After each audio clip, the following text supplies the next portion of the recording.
అన్నది మారుతూ ఉంటుంది, మార్పులు చేర్పులకు గురవుతూ ఉంటుంది. ఈరోజు ఇక్కడ కూర్చున్నటువంటి ఎంతమంది క్రైస్తవులు మరి సాధారణ భారతీయుల్లాగా ఉన్నారు, సాధారణ భారతీయులుగా లేరు అని చూస్తే మనం ఏ కల్చర్ ఎక్కడి నుంచి తెచ్చుకోలేదు. మనం ఇక్కడ పుట్టాము, ఇక్కడ పెరిగాము, ఇదే సంస్కృతిలో మనం ఉన్నాం. అరబ్బులు విస్తరించిన చోట, అంటే ఇస్లాం విస్తరించిన ప్రతి చోట అరబ్బుల సంస్కృతిని దిగుమతి చేశారు, అరబ్బుల సంస్కృతిని రుద్దారు. క్రైస్తవం వెళ్ళిన ఏ చోట కూడా క్రైస్తవ సంస్కృతి అన్నది రుద్దలేదు. ఎందుకంటే క్రైస్తవ సంస్కృతి కనిపించేది కాదు, మనసులో ఉండేది. హల్లెలూయా.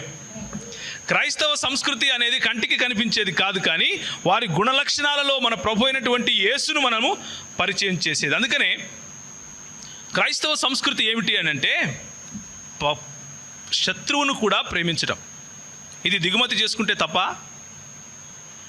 క్రైస్తవ సంస్కృతి ఏమిటి అంటే నిన్ను వలే నీ పొరుగువాడిని ప్రేమించడం. ఇది దిగుమతి చేసుకుంటే తప్ప. నువ్వు ఎందుకు ఓర్చలేకపోతున్నావు అంటే వీడేంటి, నేను వీడిని కొడితే వీడు నన్ను ప్రేమిస్తున్నాడు అని నువ్వు తట్టుకోలేకపోతున్నావు. అది నీ బాధ. నీ బాధ ఏంటంటే ఇలా చేస్తే అందరూ సమానమైపోతారు కదా, విభజించి ఎలా పాలించాలి అనేది నీ బాధ.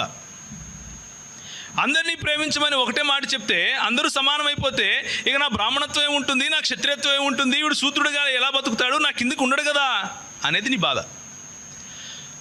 సో నీ బాధ కోసం మేము బతకం, సత్యం కోసం మేము బతుకుతాం.